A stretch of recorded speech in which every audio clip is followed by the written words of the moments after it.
So what happened between you and Dreamcast? Well, first of all, he tried to ban me out of no reason. Okay.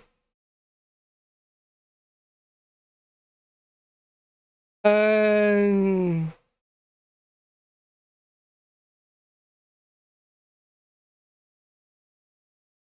he banned me out of no reason when I asked him, hey, do you need me in the game? Right? And he actually banned me and called me, oh, I'm a hacker.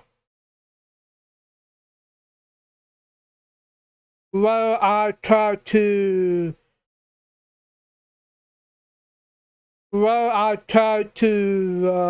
help him be better at gamer, you know what I mean?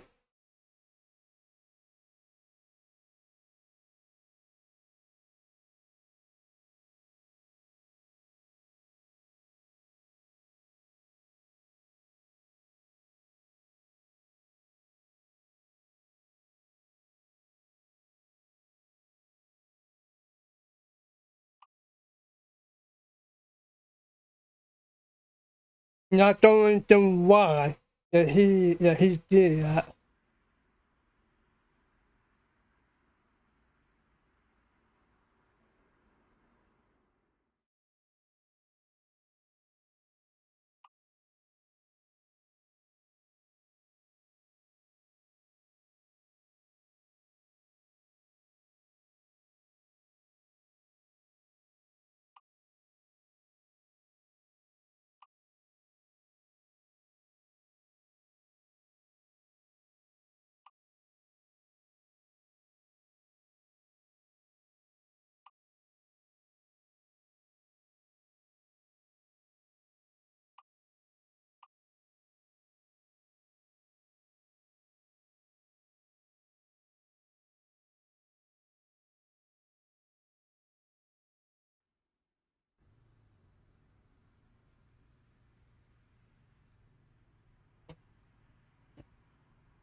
Please proceed to the highlighted route.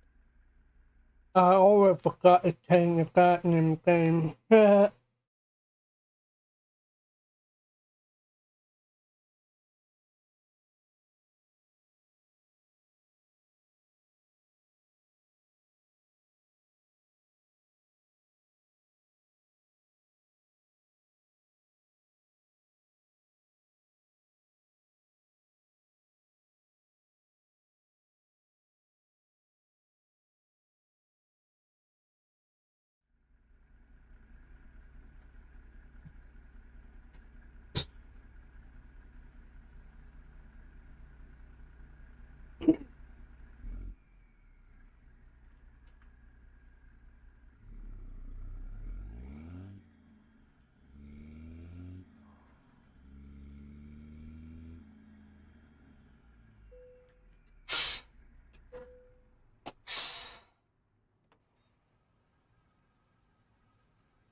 to the left, and then turn left.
Keep to the left, and then turn left.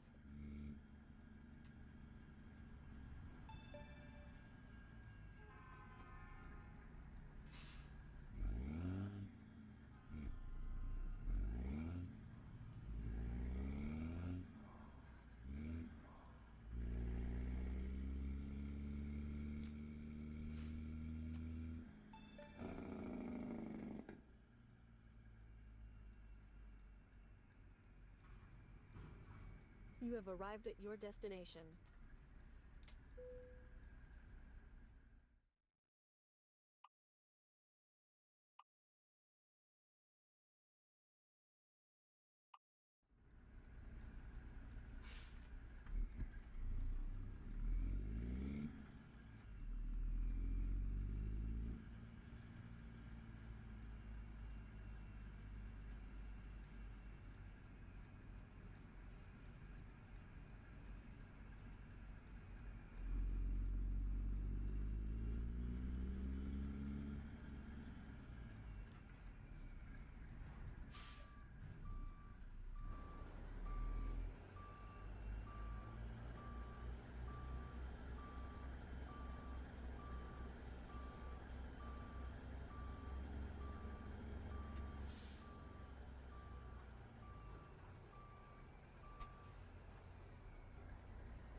Please proceed to the highlighted route.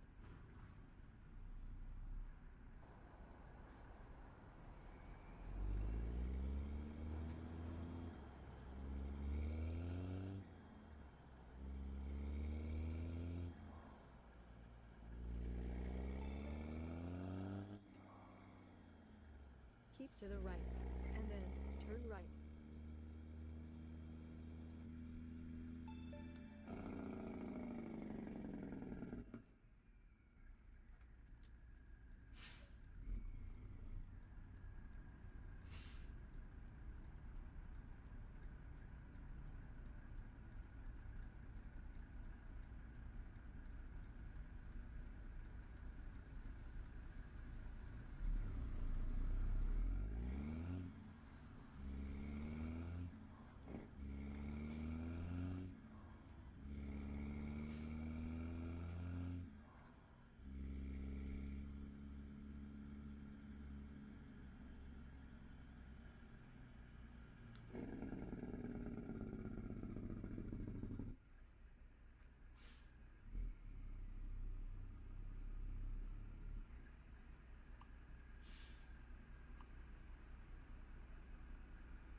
Keep to the right, and then turn right.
Let me make sure my internet. That's good.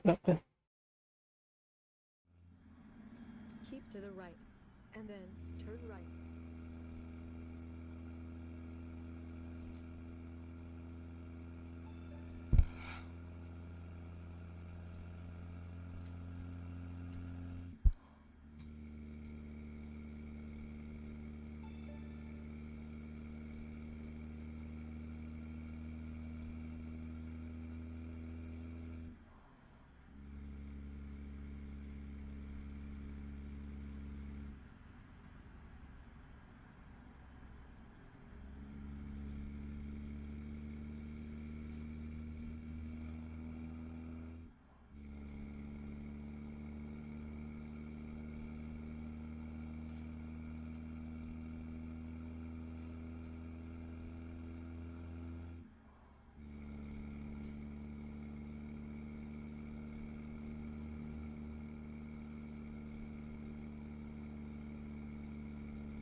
Yeah, I might have to buy a new mobile and a CPU and a DDR5 RAM.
I'll be right back, guys.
Chuck, Mrs., thank you so much for that. First time trial.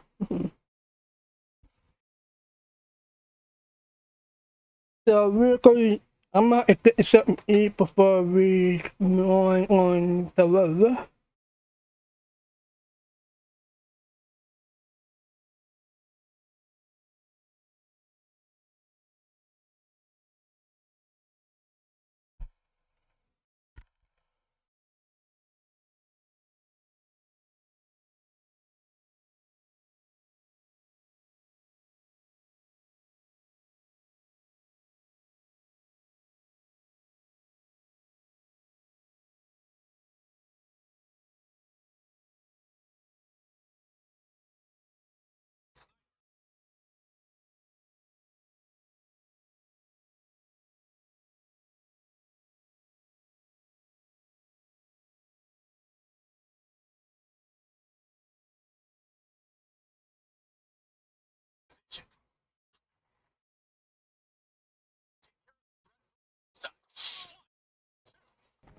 We need backup on the front line.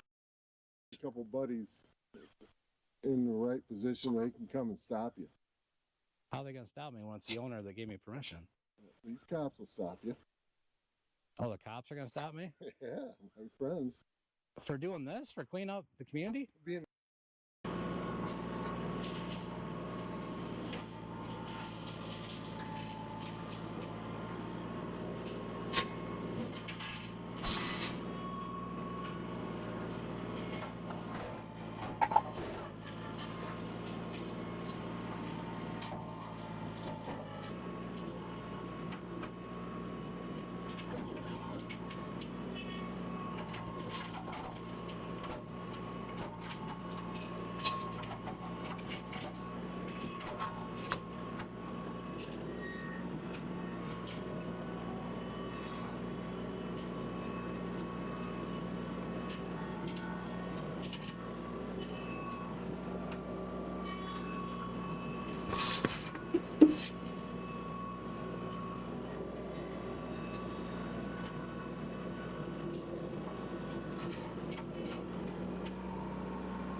What's up, man? I'm just cleaning up the neighborhood. Cleaning up the neighbors, whatchamacallit here. yeah, just wanted to talk to you. What gives you the right to do this, you think? What's that? What gives you the right to do this? To do this? Yeah, this county ground? No, I mean, the owners actually live right over here. And they wanted me to clear this up. They've had a lot of issues with trash, I guess, coming in. And I'm outdoors with Eric, too. Nice to meet you. Oh, nice to meet you. I think, What do you mean? well, you've been keeping me up. I work third shift and I try to sleep, and this noise is driving me crazy. How long do you think you're going to be here? I don't know, probably. I literally just got started, so probably I got to do way back there. Maybe 4 hours? I'm thinking 2 hours max, because I got to get to bed, man. I don't even think you should be doing this anyway. So it's kind of county ground, I think. I mean, today's Saturday, man. It's like 2 o'clock. Yeah, so I'm not going to get shit for sleep, you know. I'm trying to make ends meet. I got to go to work when they offer it to me, so. It'll probably take 4 hours, I would say, to I got finish. a couple buddies in the right position. They can come and stop you. How are they going to stop me when it's the owner that gave me permission? These cops will stop you. Oh, the cops are going to stop me? Yeah, my friends. For doing this? For cleaning up the community? Being noisy. And I don't think this is county. I don't think you should be doing it. I think it's the county's job. You want to go talk to the owners? I'll talk to them at another time, but this is getting ridiculous. Well, like I said, probably about 3 hours, 4 hours. Well, I think you're gonna have about 2. Because when I get back to my house, I'm gonna call them. And it'll probably take them a while to get here, but you'd be wise to be cleaned up before they get You're giving me 2 hours to take care of someone else's property? here. Pretty much, yeah. I gotta get some sleep, dude, and this thing is a noisemaker. I mean, you're on their property, so Well, I live right next to them, so I'm hearing the blunt of it, so. I'm gonna get a bite to eat and I gotta hit the sack, so hopefully I don't hear you anymore. well, I'll be here when I'm done until I'm done. I hope my friends have a good meeting with you. Yeah, thanks, man. Happy Easter.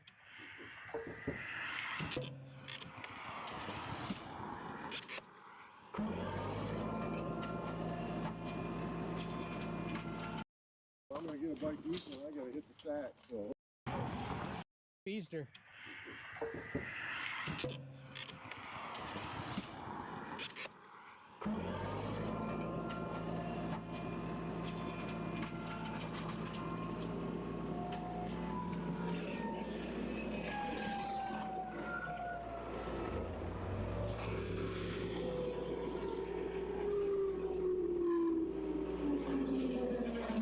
Don't the county only own like 6 feet over?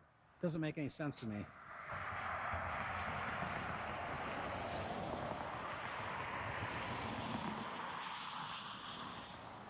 Look, I don't want to upset the neighborhood. I understand people gotta sleep. So I'll get this done within 2 hours. Because I am not gonna deal with the cops. But drop a comment below, let me know. Like, I know the county owns so far from the road, but we are literally cleaning up for this beautiful family here.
messing with Orange Cat. That man out there instigating. He walked up to him and said, "Now, word on the street, he called your mama a dog." Now, me personally, I wouldn't take that. They're gonna walk off, and then it led to catastrophic results.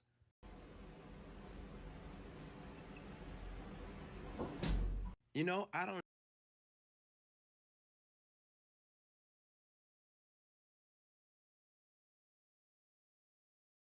Money won't fold, pockets won't hold enough. Taking my Poland out, effing in and out. Take me anywhere, I'm taking over the trap. I see money won't fold, pockets won't hold enough. Taking my Poland out, effing in and out. Take me anywhere, I'm taking over the trap. I see money won't fold, pockets won't hold.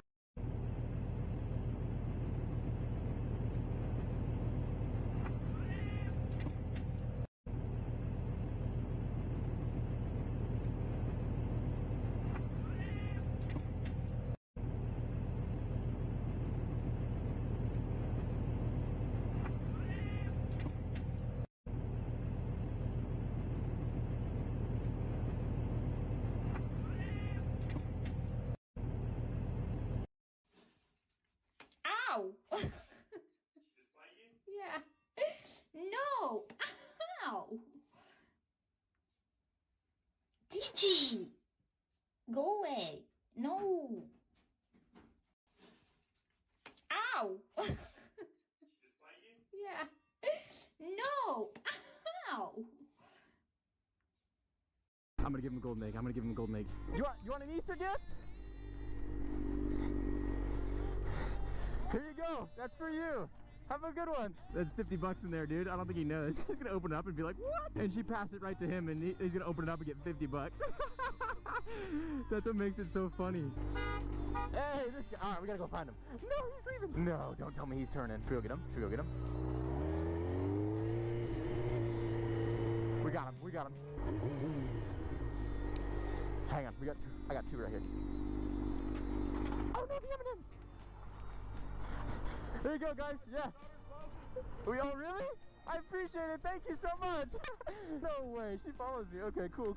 Oh, that's so sweet, man. That's what makes my day, bro. Oh my gosh, look at that. Shout out to whoever you are. I appreciate that. That was so cool. Water gun prank.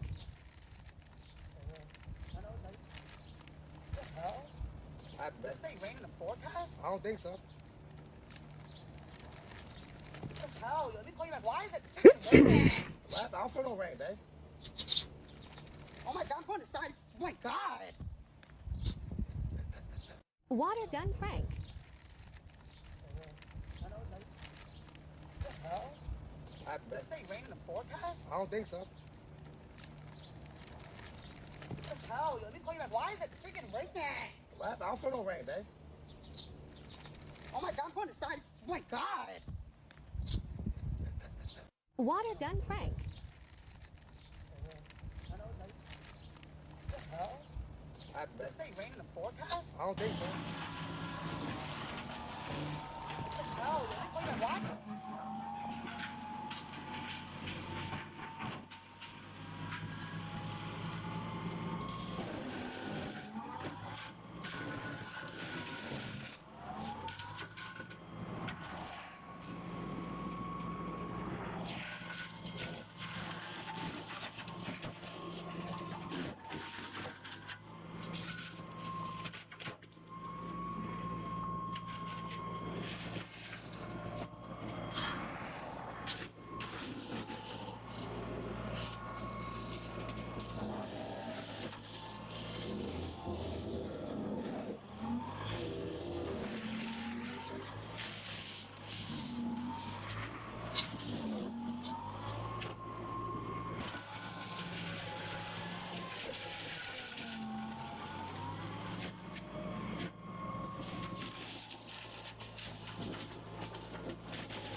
hour they should be here, allegedly.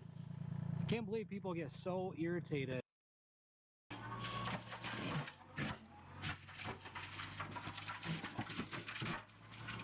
Well, it's been an hour and a half.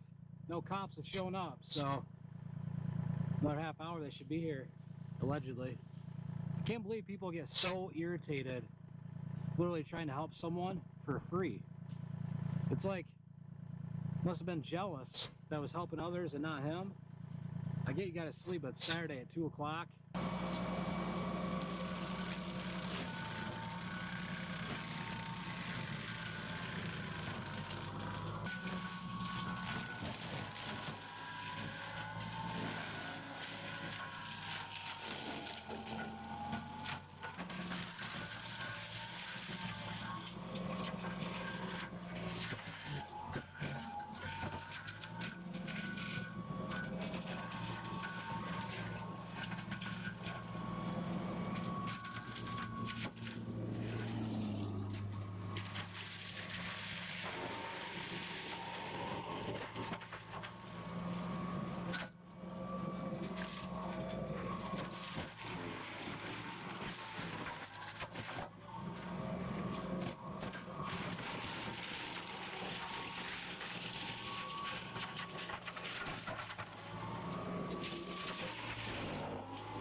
We are back.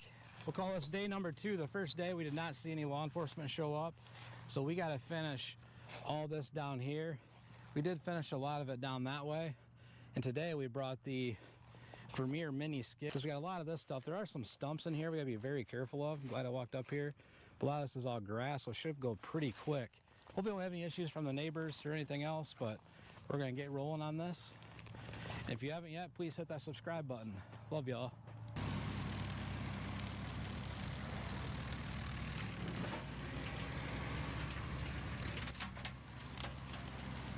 He's a dang video.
go.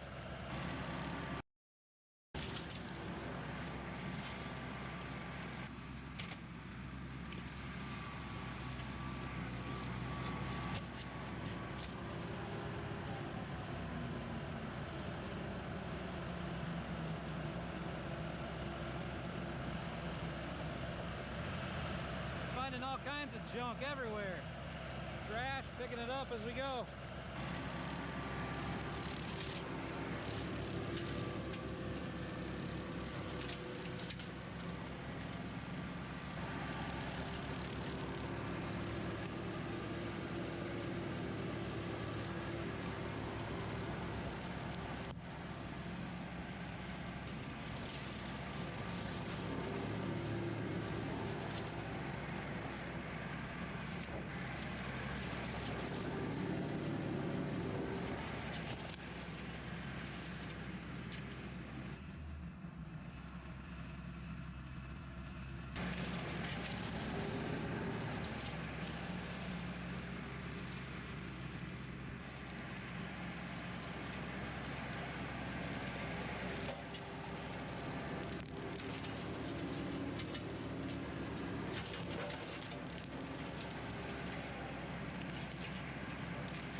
Hey man, how you doing?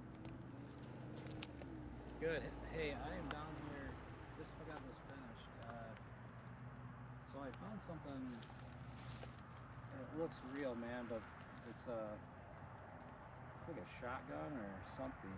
It's stuck down in here along the fence. It's like got a brown stock. Oh. It's on the roadside. It was tucked like underneath this little like big log. It was going along the fence. I just seen like a real bright brown. Looks like there's rust and everything on it, but it's definitely a gun. Well, I say it's a gun. It looks like at the end of the barrel, it's almost like a sawed-off shotgun. You wanna? I actually grabbed it to pull it out, and probably shouldn't have. But you wanna drive down here? I mean, probably should get a hold of law enforcement. I don't know if you want to or what. It's your property, but.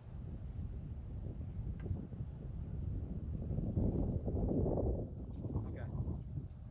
Thanks, man. All right. Bye. This is crazy. Driving along here, mowing this, there's lots of tall brush. I found nothing but trash, alcohol, wires, and I drove along there, and you could see like a little bit of a butt of the shotgun or something. Let me show you guys what it looks like. This camera's taking a beating. Yeah, it's like rusty as can be. I don't know if I find the serial numbers on it or not. Looks like it's a bolt action, but I'm gonna let him tinker with it.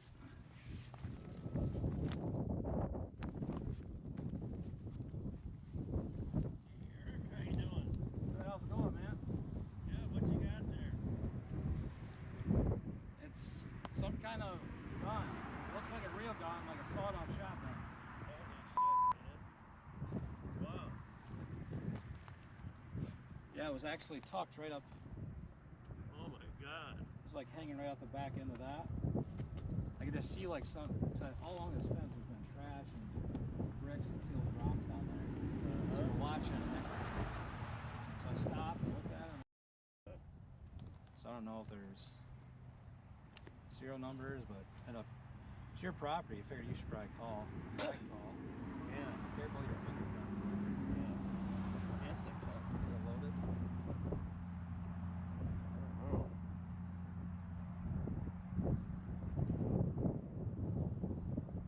Hard to tell. Yeah, it doesn't break open.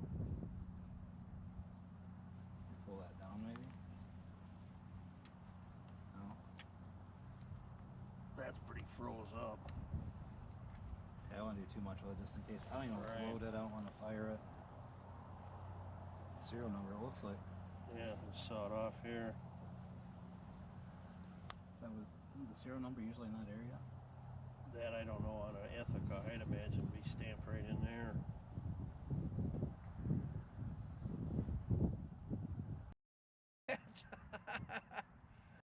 Prints are all over it. Yeah, I don't think that'd be a factor there. Well, it's empty anyway. Wow. Well, it's looking good other than that. Uh-huh. I don't really have a use for one like that. Yeah, I'd be afraid to even do anything with that. Uh-huh. Okay. All right, well, I'll let you call him and I'll finish this up and maybe you'll have an answer time I get back. Okay, very good. Not only to find a weapon, but a sawed-off shotgun. It's crazy.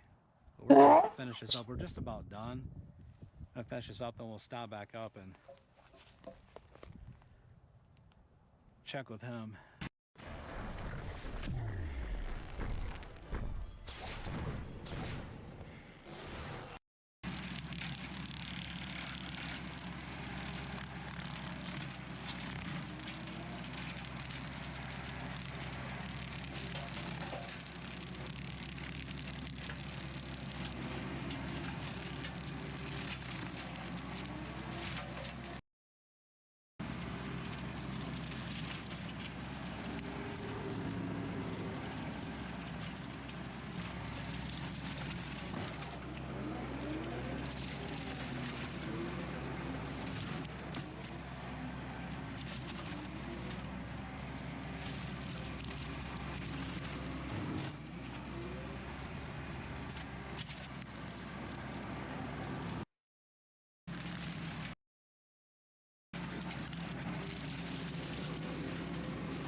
Just finished up and the police haven't showed up yet.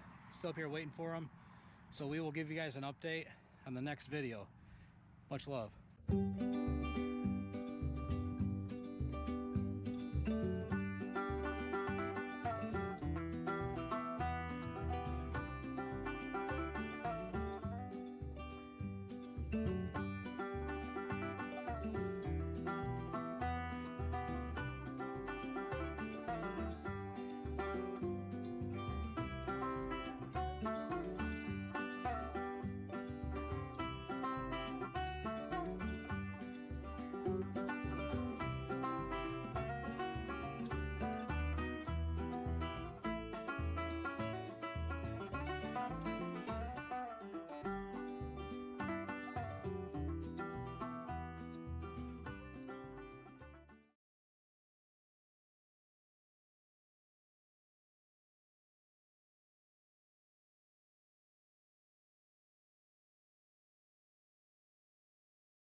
This is a story of a $10,000 table that I did not want to build, but my customer never knew that, and the only way he's going to know that is if he watches this video. As you can probably guess, what I have here is a bunch of skis provided by the customer that he's asked me to cast in clear epoxy and turn into a coffee table. But that's not actually the table he paid me for. When this customer first reached out over 3 years ago, he said he's in the process of building a new cabin in Colorado and wanted a, quote, really big dining table. And I'm like, all right, I like big dining tables. What are you thinking? Like 9 feet, 10 feet, maybe 12 feet long? And he's like, yeah, close. What I need is a single slab black walnut table that's 16 feet long by 5 feet wide. And I was like, okay, yes, that is a really big dining table. And he said the house is still a little ways out, but wanted to get the ball rolling on the furnishings and wanted to know what my lead time was. And I'm like, oh, for a table that size, probably 12 to 16 months or so. And he's like, yeah, that should line up pretty well with construction. What's it going to cost? And I'm like, okay, off the top of my head, doing a little research. I've seen slabs that sized price before, and they can be as much as like $22,000. And I'm thinking, hopefully I can get one for $14,000 or $15,000. So I told him $32,000 for the base and everything except for shipping. And normally when I have these conversations with clients, they go on over the course of days, weeks, sometimes even months. And he just says, okay, what do you need from me?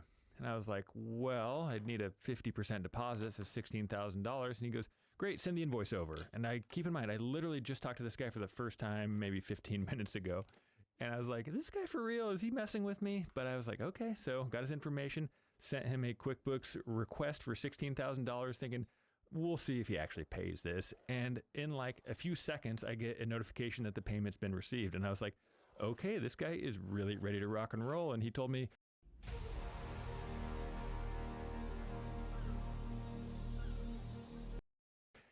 wait for me, don't buy the slab yet. I'm still planning the house.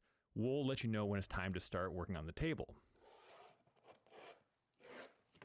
I will keep going with that story, but I realize there's probably a few people here that want to know what's actually happening in this build. So all I've done so far is I built a mold out of melamine, and then I put all the skis in there the way the customer chose. I was holding that photo in my hand, if you noticed, and that was the photo the customer sent me showing me how he wanted each of the skis arranged. And so what I did then, traced everything with a pencil so I knew I could come back and get it exactly lined up in the perfect spot. And I thought it would look a little bit awkward if I just put the skis on the very bottom of the table. Also thought it might be a little bad when I run them through a planer because I didn't want to actually plane off part of the skis. So what I did was I have these little 1/2-inch blocks of plywood, and those are going to be perfectly fine going through the planer. And they're also going to give a nice little standoff, so all the skis will just be essentially hovering there.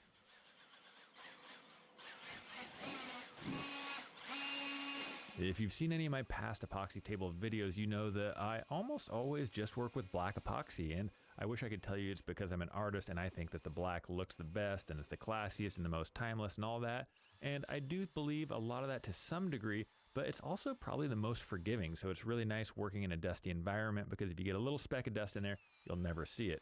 Unlike this very, very clear table, or I should say almost clear table, I'm actually putting a slight blue tint in it, and that's for a couple reasons. One, I think it'll look a little bit better, but two, any epoxy over the years, and I mean like 5, 10, 20 years, will develop an amber hue, kind of a yellowing. But the blue, if you get on the color chart or the color wheel, it's kind of the opposite end of that yellow, and it will offset the yellowing. So as it does yellow, it'll actually just look clear. It's kind of a cool effect, and I have some samples that I've tested this with over the years. So talked it over with the customer and said, hey, I'd like to give a really just gentle blue hue. What do you think? And he said that he loved it.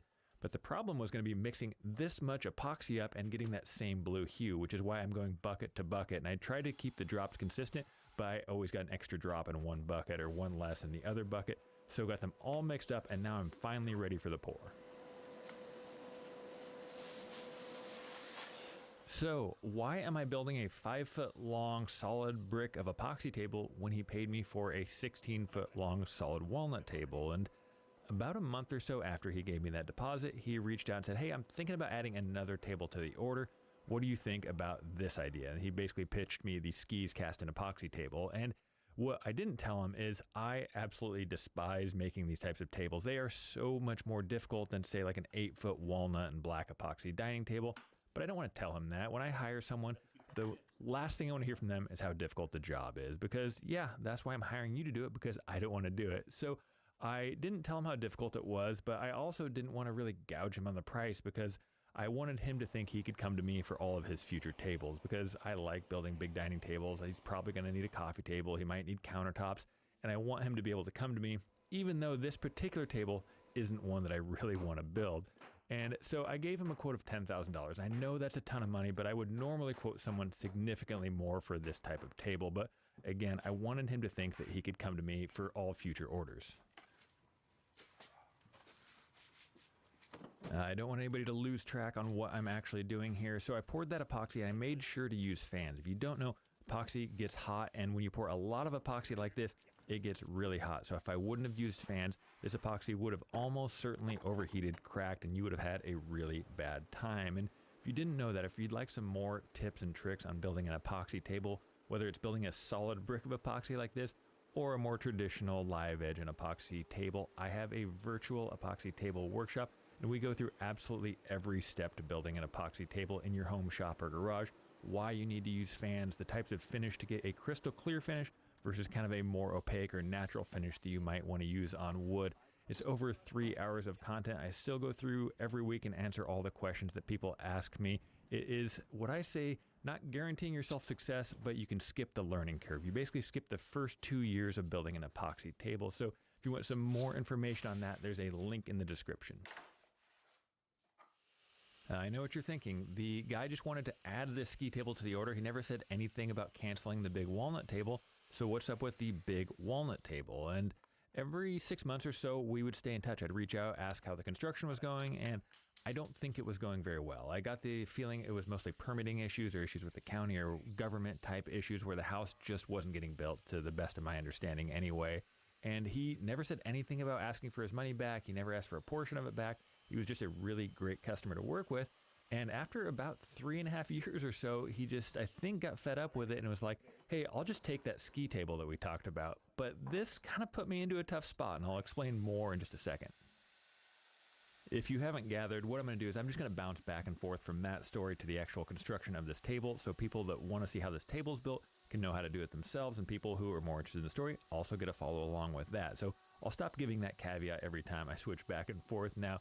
But what I'm doing here is I'm using a flush trim bit to get a perfect fit against this metal base. And even though this base was welded up really, really accurately, there's always going to be some variation, either in my cut using a track saw or a table saw, or a little bit of warping of the metal. So what I'm using is that flush trim bit there to have it contoured exactly to the base itself. It's just a really slick way of doing things. The big epoxy pour went pretty well. There really weren't many bubbles left in the epoxy itself, but I made a mistake in that I should have sealed the ends of the skis with a faster drying epoxy. And I even thought about it, and I looked at the skis closely, but they looked to be fairly dense, kind of fiberglass in the middle. But what happened was there was actually air trapped in those skis, and at the very end of the curing process, those bubbles came out and came up to the surface in a few spots. So to fix that, I drilled them out with the Dremel, and I'm coming back with clear epoxy. You might think that it'd be better to use like a blue tint, but it's almost impossible to get that very, very light blue tint match. So clear is going to be your best bet. If you have a similar problem or you're trying to fill some bubbles or a slight void, it's almost always better to use clear, even on a black table. My Geico motorcycle policy can cover my helmet too, so if it gets damaged, they'll replace it. I'm on cloud 9. So when the client told me, or at least implied, that he no longer needs the big walnut dining table and instead will just take this smaller ski table, I was in a little bit of a tough spot because this isn't a project I was particularly passionate about, and I probably wouldn't have taken this order if he'd reached out in 2024 and said he just wanted this cast epoxy table, because when I choose a project, I need to be able to make a video on it. I need that video to be interesting, and honestly, I don't know how interesting this video is going to be. I guess we'll know once it's uploaded, but I wasn't passionate about building this table. But also, this was a great customer. He had not hassled me for over 3 years, gave me a deposit instantly, and I wanted to extend to him that same respect that he gave to me. And also, Okay. I don't know if you guys remember this, mid-2020 when I first talked to this guy, things were a lot cheaper, and so inflation could be a factor, or should be a factor, but the guy had already given me $16,000, and so if I was to come to him and be like, hey, coincidentally now you don't want that big table and that $10,000 table from 3 years ago, that's going to be $15,700. I thought that would have been kind of shady, or even if I said it was $13,000 or $14,000, just whatever that normal rate that I would have told someone in 2024, I feel like it would have sounded like a bait and switch, and I would have probably been furious if someone did that to me. So I decided to forego any of the inflation-related costs and just tell him, yeah, I'll honor that $10,000 original cost, because again, that guy was a great customer. He was so easy to work with the whole time, and I wanted to extend to him that same courtesy. I have built these solid epoxy type tables before, and I finished them a number of different ways in the past. One of my favorite builds ever was I had this solid brick of kind of a blue gradient epoxy, and I bent it out in the sun. I don't know if you guys saw that or not, but it was one of my favorite builds. And for that one, I actually just polished the epoxy itself. I went from like 80 grit to 3000 grit, and then polished it with automotive compounds. The problem with epoxy is I know people hear epoxy and you think that it's the hardest coating in the world. Compared to something like this 2K acrylic, it's actually not that hard. So if you can, you're better off coating it with some type of clear coat. And to my understanding, these 2K acrylics are some of the hardest coatings you can give. So I only had to sand this up to about 400 grit, and then I'm hitting it with this 2K acrylic, and I'm still gonna have to go through the whole polishing process, but it's gonna be a much more durable surface in the end. I actually wasn't spraying the 2K acrylic there. I know I said I was, but it was technically the sanding sealer that's designed to go under this 2K acrylic, but I don't actually fully understand what a sanding sealer does, and I don't want to answer a bunch of questions because I don't have any answers to those questions. So we'll just pretend it was that acrylic top coat. But you can see there was a couple little pinhole bubbles that were left from those bubbles that I patched earlier, and some people might look at those and call them a feature. They may say, yes, kind of like that cool bubbling treasure chest that the scuba diver has in the aquariums, and I am not one of those. I don't like the look of the bubbles. I wish they weren't there. I did tell this customer there was a number of risks with doing a big epoxy brick like this, and one of the risks, I told him it might crack and we might lose the skis altogether, and I told him I won't charge you for the table if I ruin it, but I also can't get your skis back, so don't send me any priceless heirlooms that you must have or that you can't have ruined. And I just kind of explained the risks and that it's not going to be perfect. There's probably going to be some little micro bubbles.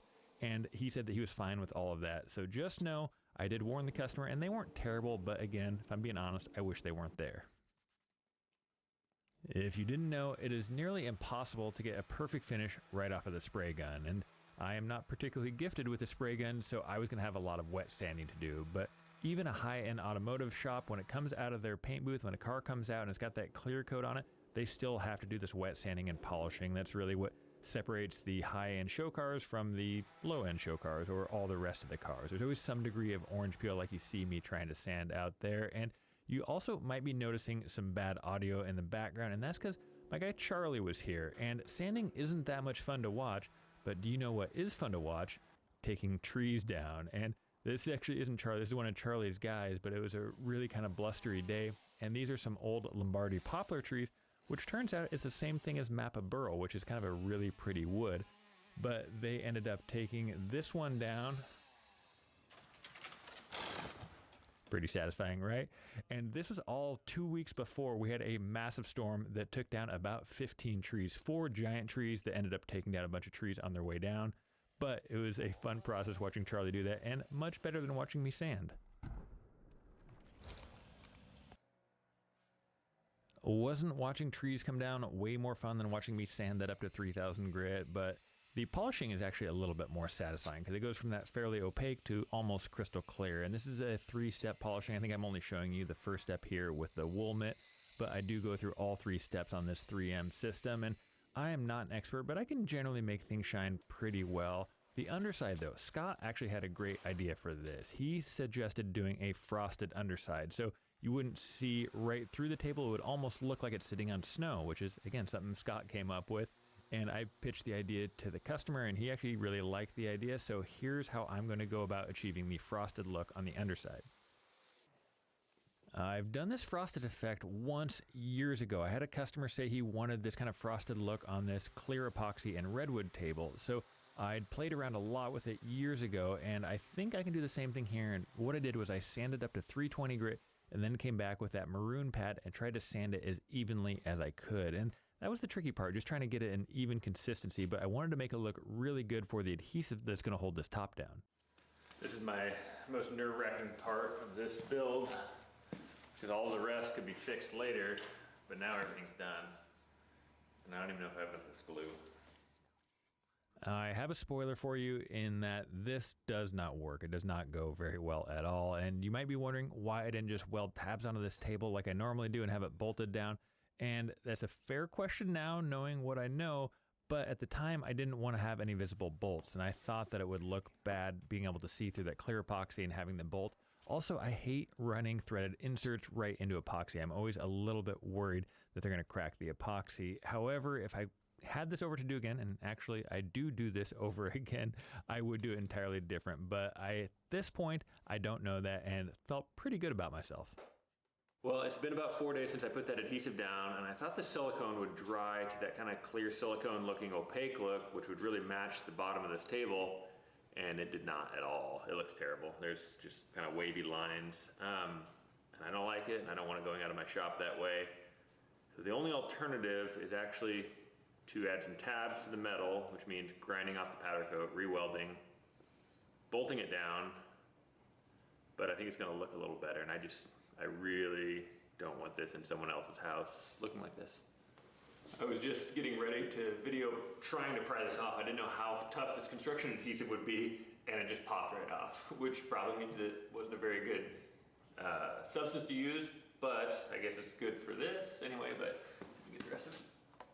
Yeah, that was not gonna work anyway. Oh well, I guess I'm glad it looks bad. So, in order to make this look right, I need to carefully go through with this chisel plane, try to fillet all of that clear construction adhesive off without gouging the epoxy itself, because I'm gonna have to go back, do that same kind of sanded, frosted effect, which shouldn't be too difficult as long as I don't gouge it with this chisel plane. And it came off pretty well. This wasn't too bad of a process. The metal, on the other hand, this was a real problem, or at least it wasn't a huge problem, because this is the guy that built the base. This is Alias, and he claims that's his real name. However, I can't tell you how many times a girl gave me that name at the bar and turned out to actually not be her name.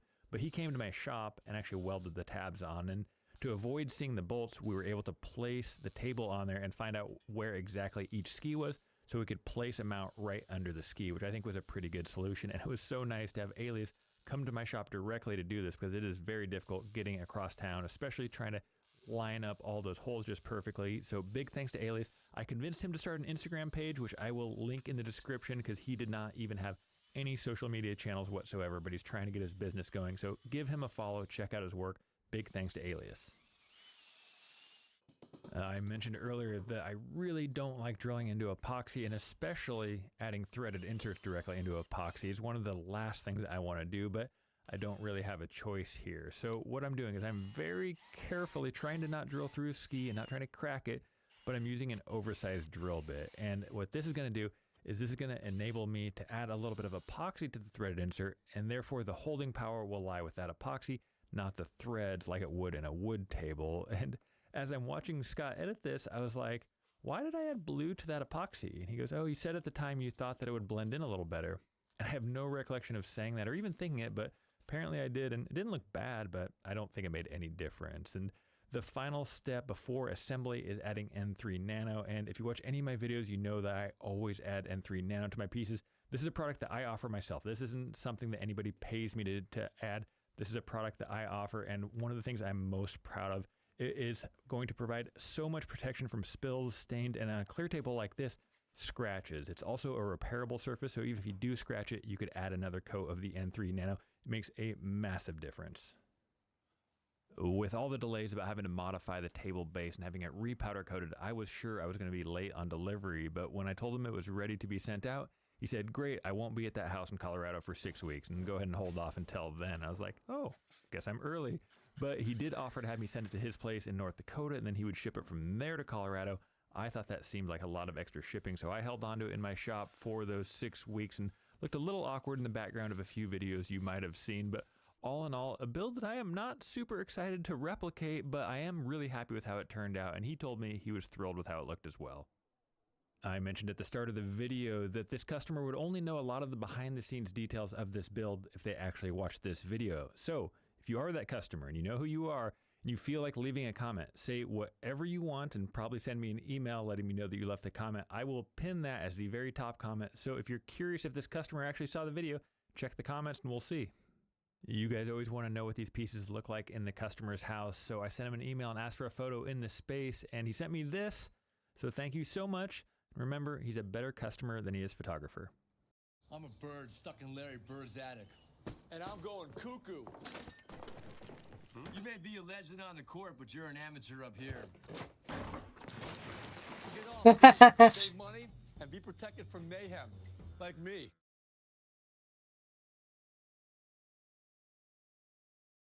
All right, so we're getting back to work on the front end of this bus. Now, this bumper is not for a 2002 Ford E450 bus.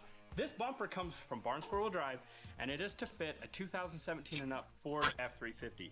But it fits really well, and we're pretty excited about it. It's a winch bumper, so we're gonna be mounting a Warren Industries winch behind it, and the only thing we're gonna have to do is once we put the 38-inch tires on this, we're gonna have to trim the ends and cap it.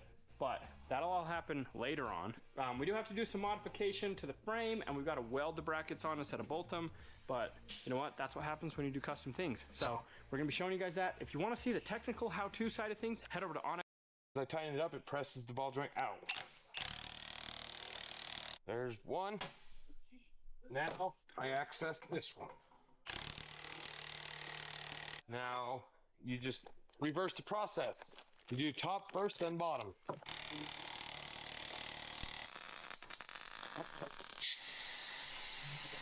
All right, so I've got my front frame horns reinforced. I've got to put a weld on the bottom side of each bracket, and then I'm going to be able to put my winch plate on, bolt the bumper on, and we'll have this thing wrapped up. So we got Hillbilly and Colt over there working on the front axle. They're working on getting the tie rod all built and the high steer kit from Barnes 4-wheel drive. So, all right, so I've got this all gusseted and welded. We're going to put the upside than any other product or app out there. In place, we put tape measures together. We got the new Yukon axle shafts. He's got to put the U-joint into it and then slide it in. But we went ahead and got a new hub bearing assemblies. We've got new brakes, new rotors, new calipers, new everything. We've even got some Warren premium manual hubs. So this axle is literally going to be brand new for the bus. So anyway, we're going to work on that. I'm going to finish up the front bumper on the bus, and hopefully that's it for the day, but who knows. Okay, I got my front axle shaft put together with the new U-joint, getting some grease to stick on the axle shaft, so that way it helps the steel not tear when you're sliding them in, and it helps with just sealing in the long run. So now I can slide the axle shaft in. So you have to center the axle shaft, so I'm trying to fight to pick the inner part up because you don't have much for leverage. You have to get it lined up inside the hole for the sill. So now I just got to put the axle bearing or the wheel bearing assembly onto the knuckle and just build out from there. All right, so we've just about got this axle all done, but I want to show you guys the Warren winch that we just installed on the front and got wired in. All right, so we went ahead and got this installed on our Barnes 4-wheel drive mount plate. This is a Warren Industries VR12S static lined 12,000-pound winch. We got it all wired in, and it works pretty dang good. So on these buses, the batteries are actually in the back. So we wired it up into the starter solenoid and a ground post that runs back to the battery. So shouldn't have any issues. But now we just gotta put the bumper on, and we'll have the front end of this bus done. Other than we are gonna fish plate the outside of the frame, just not today, because I want to build a plate and I want to put it in the press. And I want to do some stuff and make it to where it fits on this frame really nice, and we can weld it all up. Okay, now that I got the wheel bearing in place and tightened up, got the brake caliper on, or brake rotor on, got the caliper holder in place. Now I'm just finding the brakes and the caliper and putting it on. And then after that, I will do the lockout hub, and then this side will be done. Okay, so I put the old caliper holder back on, and then found the new caliper to put on there, but they sent a new caliper holder with it. So now it will all be brand new. Getting the little clippy poos in place that holds the brake shoes in, which these are usually to do with the calipers separated from the mount. The last piece to the puzzle, that's how we get the axle installed, is driver caliper. Done. We're not sure if it's going to work, but we noticed that the Wawa Leaker, obviously came with ABS, so we're going to go ahead and reinstall the ABS lines, and hopefully everything will mesh over to this earlier model truck, which also means I had to pull that diff cover back off and throw the tone ring in there, but we'll find out. All right, so we've got the Factor 55 Ultra Hook and the Fairlead and the Warren winch and the Barnes 4-wheel drive bumper all done. So the front end of this bus, done. 3 days later. All right, so we're finally finally gonna rip the suspension out of this bus. This is what we've been waiting for months. Since we bought the bus, we got the axles, we got them all built, we got all the suspension, we got a transfer case, we got all the goodies put in the bus. So, a few things that we did on Onyx Off-Road's YouTube channel. We did a how-to series on putting a bunch of stuff on this bus. So you're gonna wanna make sure you head over there and check it out. But we've put on a front bumper, we've installed some lights, we installed some lights on the side. Oh, we did a winch, put a worn winch on the front.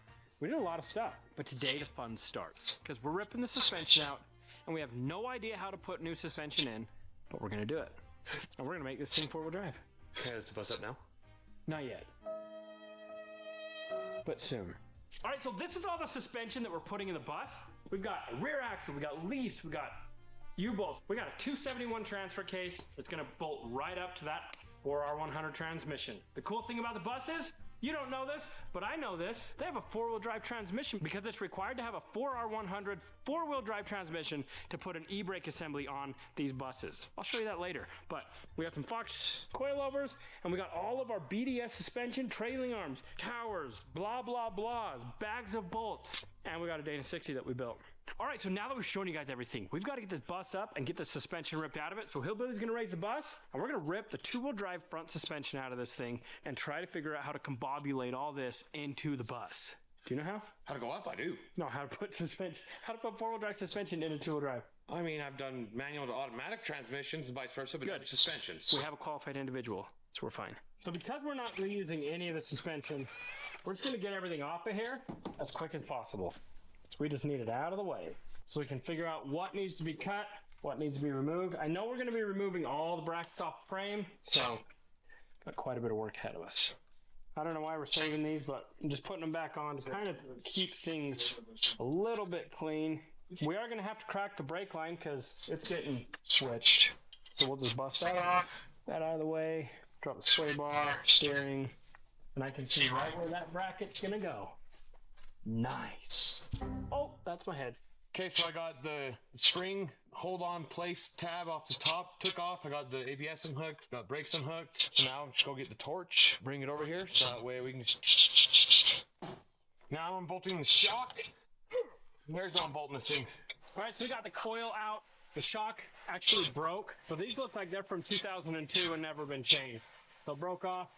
We just got to get this disconnected and the arm right here off, and we'll be ready to pull this front suspension out. The cool thing about this frame is it's literally like an I-beam. We are going to have to cut all of this weld.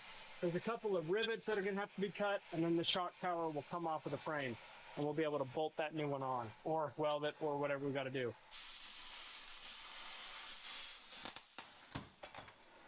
Okay, now that we got the front suspension all dropped out of it, the next step is to move to the rear axle and get the whole suspension of the rear axle pulled out and get the rear axle out of the way.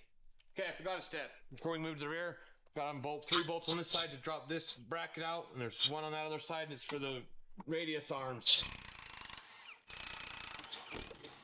Okay, now we'll get the other side undone and move to the back.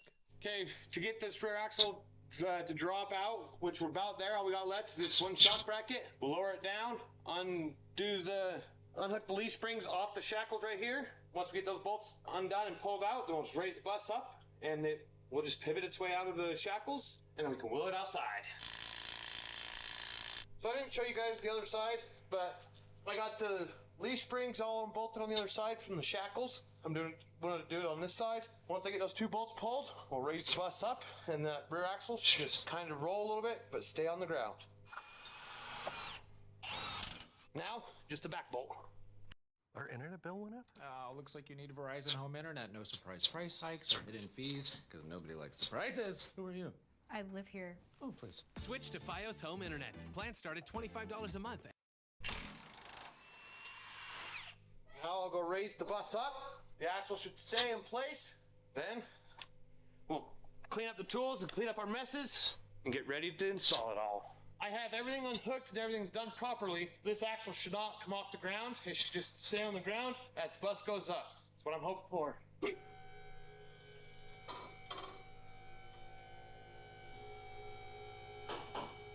No, shackles are stuck, so let me grab a pry bar. Okay, got the other side all released. Now I can finish going up. Right. Now, Get the rear axle pushed outside and then clean up our mess. Took a picture of the bus in the air with no axles, took a picture of it, sent it to Robbie. He's like, okay, cool. Drop the e-brake now. So we're working on getting this e-brake dropped out so that way we can bolt the transfer case in place. Because that transfer case will bolt right up the back of this transmission, because this transmission is actually originally a four-wheel drive transmission. But instead of putting a transfer case in, they put an e-brake assembly in the spot of the transfer case for only a two-wheel drive. So now we got to get rid of that to make it four-wheel drive. Okay, me and Colton just got all the bolts took out of the e-brake assembly / transmission tail housing. So now it should just pop off. And I went and got our Extendo drain pano to catch it so we don't make a mess. Okay, so right now I'm just getting the leaf springs put in place to measure to see if we're gonna have to move the shackle or the leaf spring brackets from the frame, which are these. And Robbie measured it and Colt measured it, but it's hard to measure exactly everything. So the easiest way to measure it is put the leaf spring up in place and see what it has to do. Okay, and we got the leaf spring installed. You didn't see it because it took both me and Colton. But this is why we have to cut the shackle brackets and move them. It's because right here is the center of the axle. That lineup pin sits in the center of that axle on the spring perch. But guess what? We have to go forward about 6 inches. So probably going to cut this one, the front one, and move it forward to see if that will put this in the center like we need it, because the front one is the one that has to move. So I'll get a grinder, rivets grinded off, then we'll put a rope or a ratchet strap or something around the frame, around the leaf spring, so that way I'm not trying to hold it and figure out where this has to go. I can just figure out where this has to go and see if this moves to center like it needs to. Okay, I'm going to pull this bolt out, just slowly back it out if it will. Right there. So what does it look like? A couple inches, 3 inches over? Yeah, if not more, because from here. Oh yeah. So and we can bring it down. We definitely need to grind that front bracket off, so I'll get to doing that.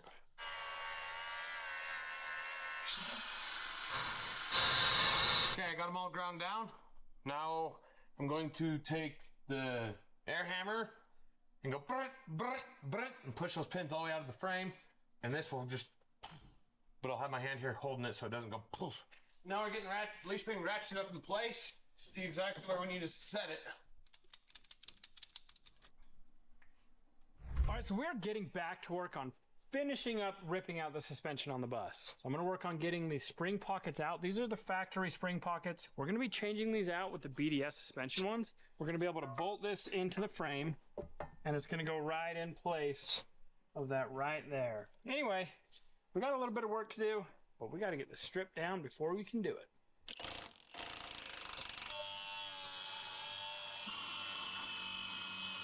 Okay, so me and Hillbilly, the other day we grounded down these, they're big old rivets, for the front rear leaf spring mount, shackle, whatever you want to call it. So I'm going to go ahead and get these out, but I could use a hammer and a chisel.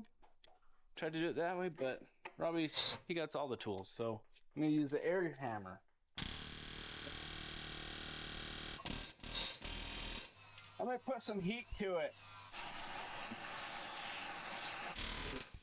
Got it? Thank you. Now with these, you can grind them down and then we can blow them out. You know what I'm saying? Not even moving. I moved a little. Did it? Weld it on the bottom. I'm gonna keep grinding. Okay, so the bottom two rivets, they didn't want to come out of the frame. The bracket fell off. So now I'm going to grind them down and then we'll pound them out again. The reason why we're grinding them down because we don't want them to mushroom out and then cause an issue. So I'm going to grind them down more.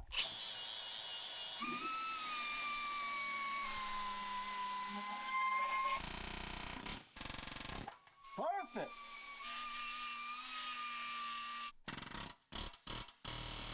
Yeah, I'm gonna need longer. It's nowhere near long enough. So I've got these bottoms popped out. I'm gonna start working this. I'll probably have to grind a little bit more to get that bottom off, and then we'll start working on all this stuff. But we're getting close. We've just about got this all stripped down to the point where we can start rebuilding it. I'm just gonna grind a little bit more to be safe.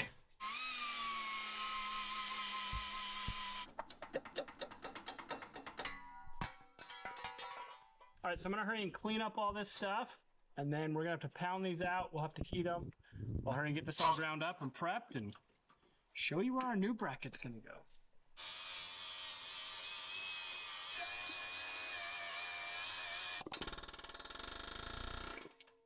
We got it off. We got the suspension all disassembled. It was a ton of work, but we got it. So this is the old spring pocket. This is our new one. So now again, this will have to be modified a little bit, but look at that. It's gonna dang near fit in there perfect. But before we weld it, we gotta figure out where our axle's gonna go in our center. We gotta figure out where our bracket's gonna go. We got a lot of stuff we gotta figure out, but that's not today. Volkswagen doors are tested 100,000 times by a machine because it would take humans a really long time. Sturdy design that lasts. The Atlas. Get 1.9% APR. All right, so we're taking a little bit of a break from the bus build. So the bus is coming along nicely. Hopefully you guys enjoy it. You know, like we promised a couple weeks ago, we want to do a little Q&A session. So, just me and Colton here tonight. Doing the YouTube Demolition Derby. Well, the YouTube Demolition Derby is still going to happen. We've decided to put it off for this year because we're focusing on getting projects done. So we didn't want to throw in another thing on top. XF8ZP. Robbie, why don't you have a corporate color scheme as a body and paint guy? Seems like you would have a color scheme to highlight your work. Matt's Off-Road is yellow, so don't pick that color. What color would we choose?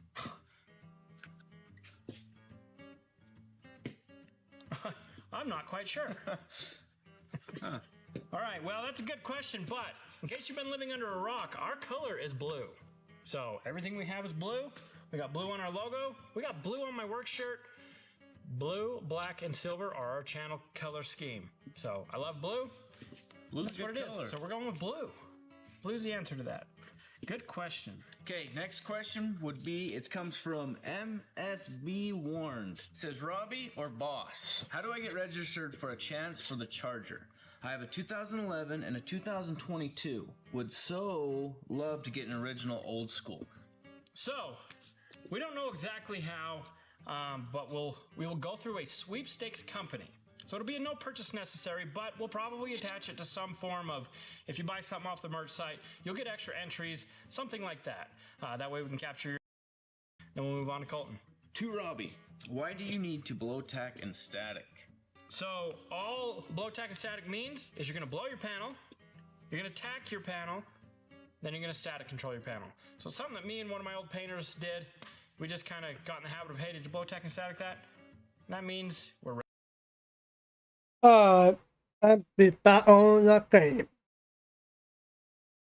I'll be right back because I need to do something here to my PC over here, so yeah.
How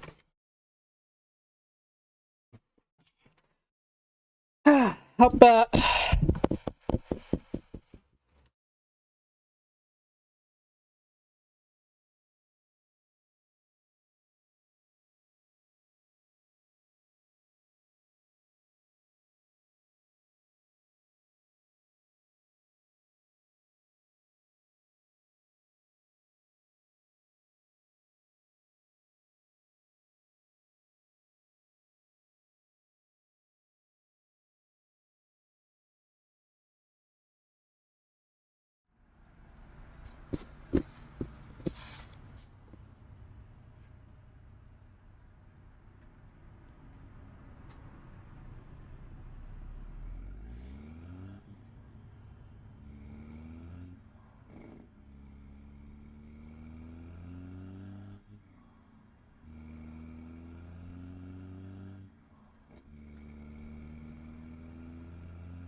hey, Crazy 37 for 5?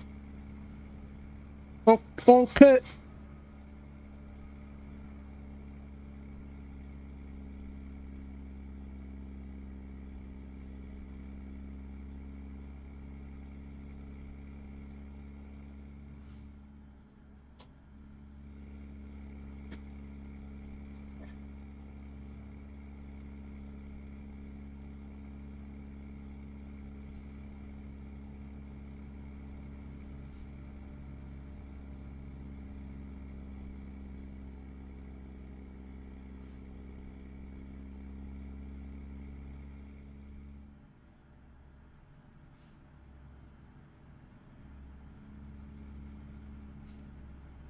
Keep to the right, and then take the exit on the right.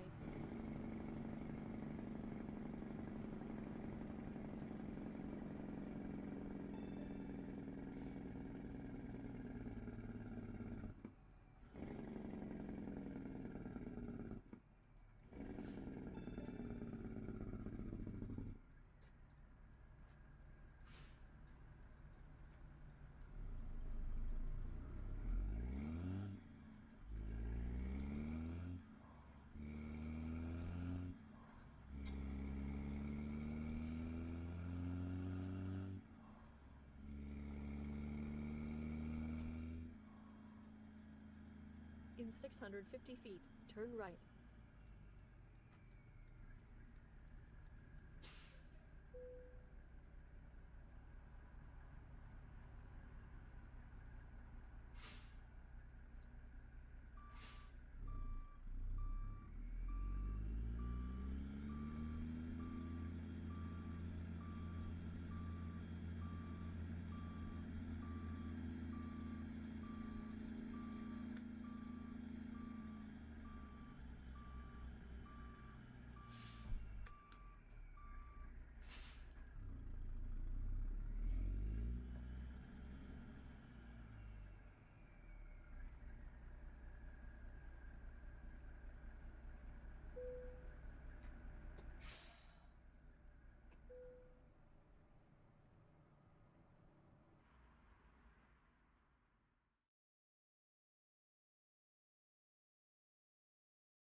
Yeah, it's a 1.5.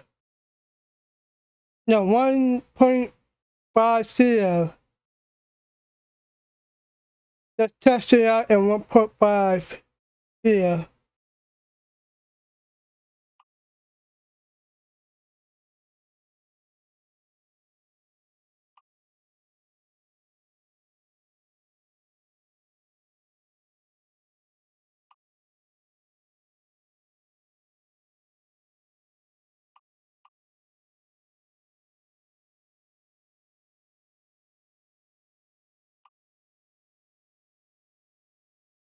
But pretty sure when I get a lot more money, I might buy prepaid PC or something.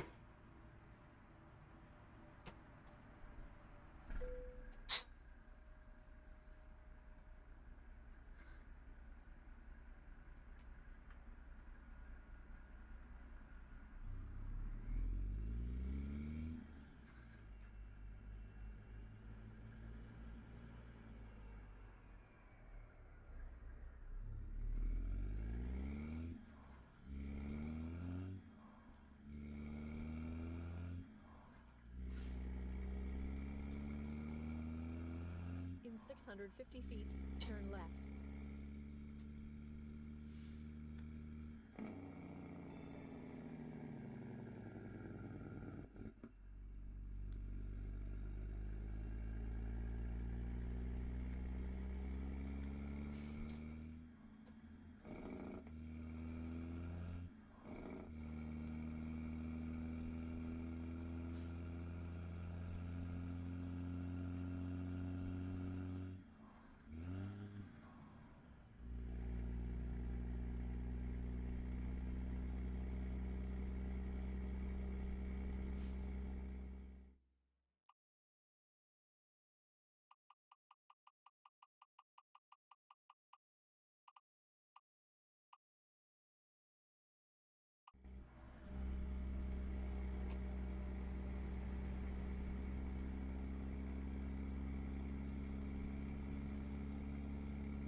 Communication resumed.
Hey, my lovey. How you, babe?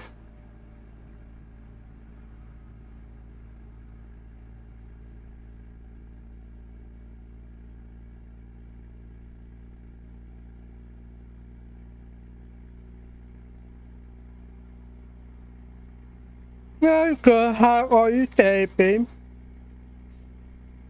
But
the exit on the right.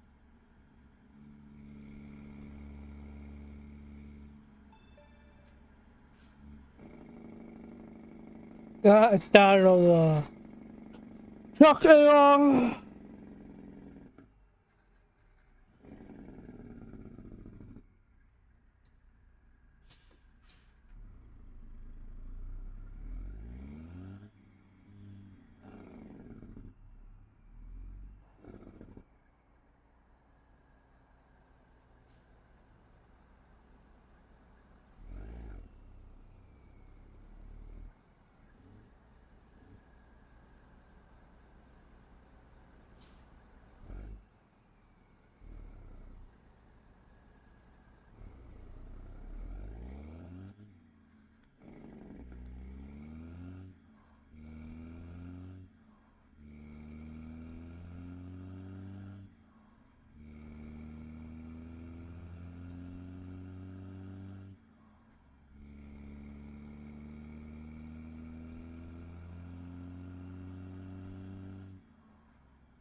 This is why I want the damn weight off the damn.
That did not fit the damn FPS shit.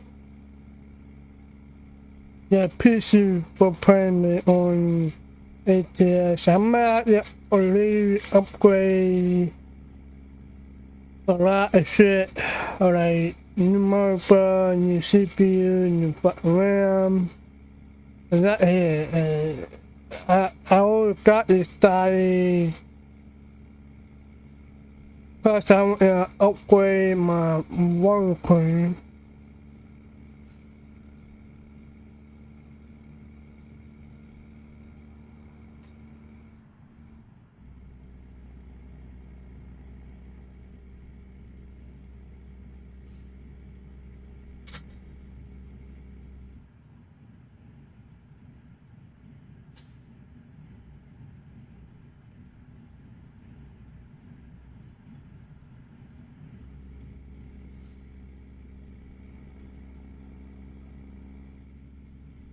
The same plus better can I fit it.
Navigation resumed.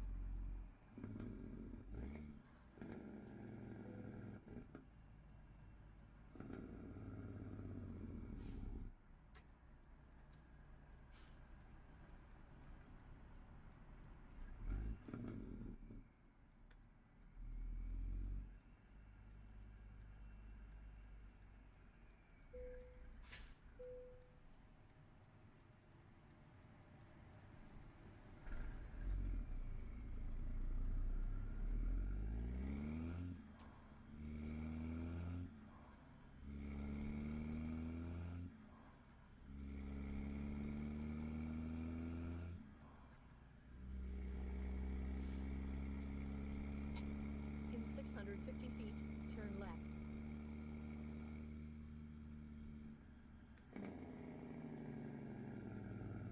Turn left, and then turn right.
Navigation resumed. At the roundabout, take the third exit.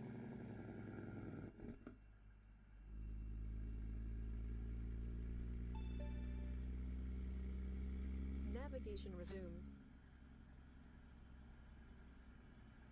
If possible, please turn around and resume. Navigation resumed.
Navigation resumed. If possible, please turn around.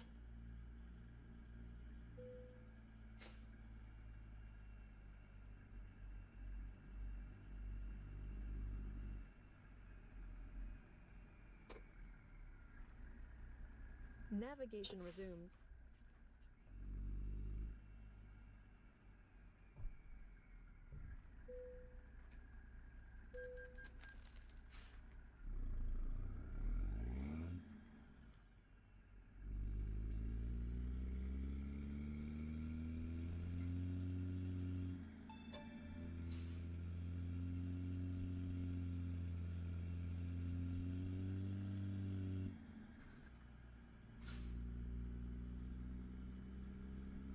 At the roundabout, take the second exit.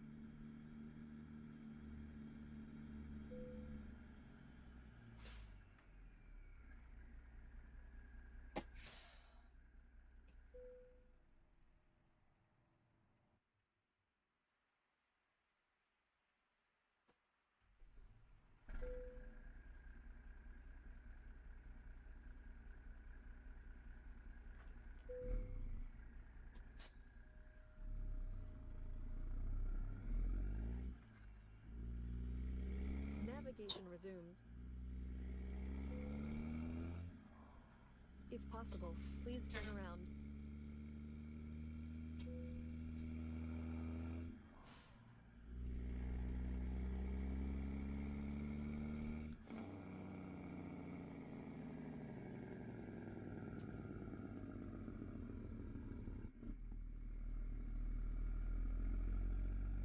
Navigation resumed.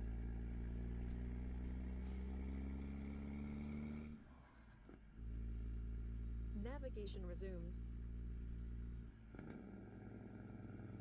If possible, please turn around.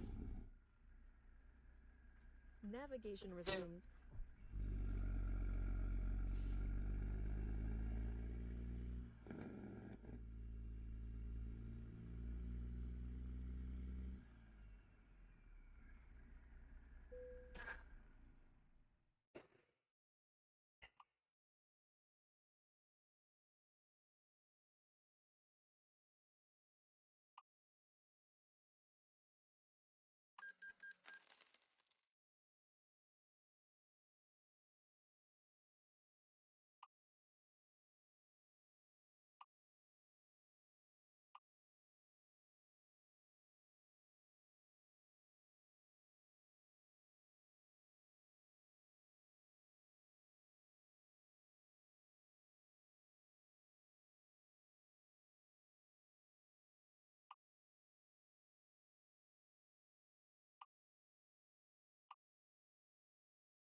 Please proceed to the highlighted route.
At the roundabout, take the second exit.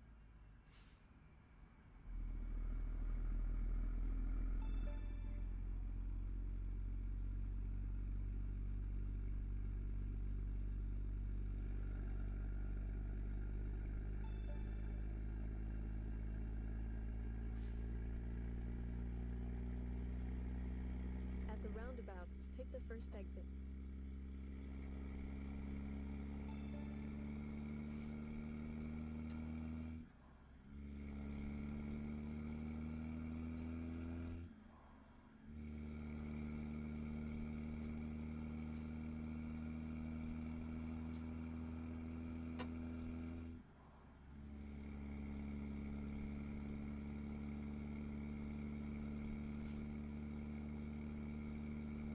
Keep to the right, and then take the exit on the right.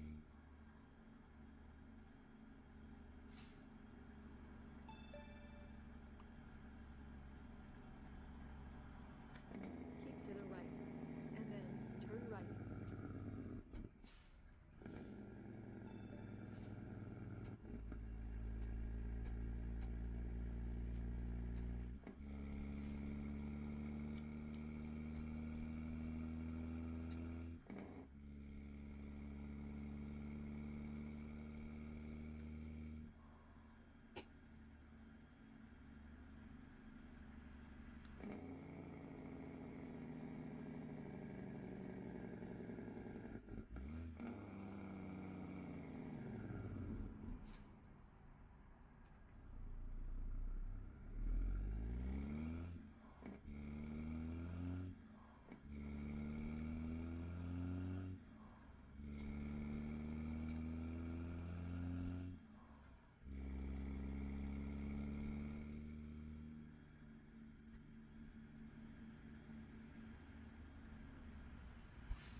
Continue straight, and then keep to the right.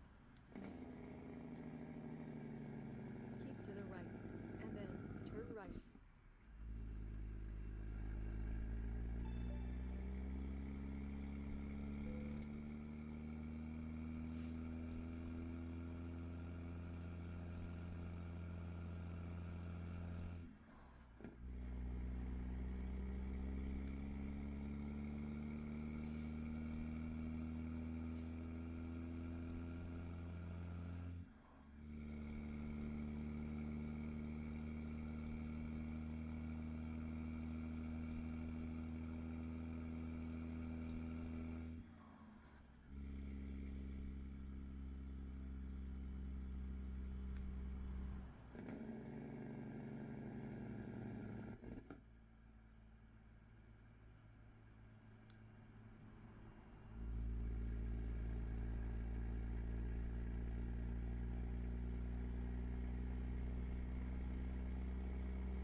keep to the left, and then turn left.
exit on the right.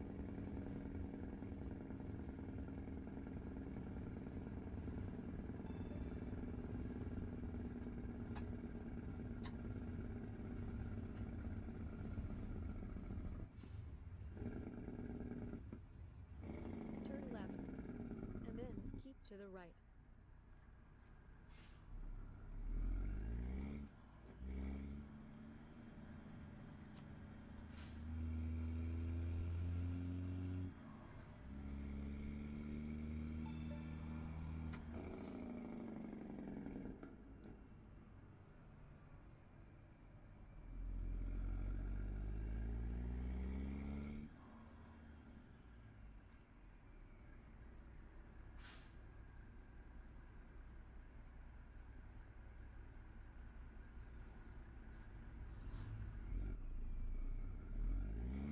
Keep to the right, and then continue straight.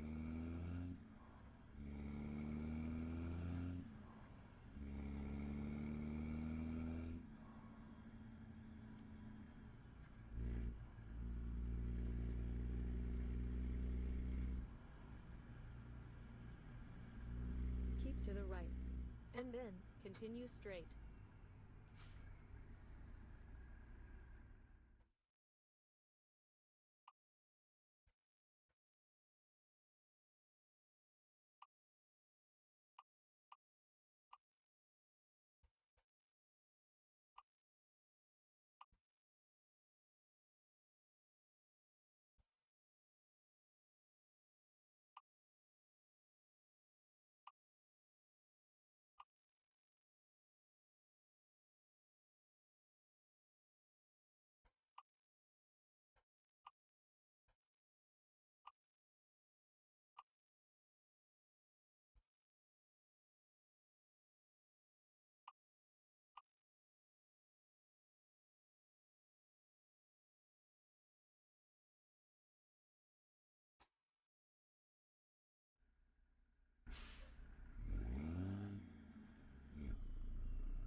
In 650 feet, turn right.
You have arrived at your destination.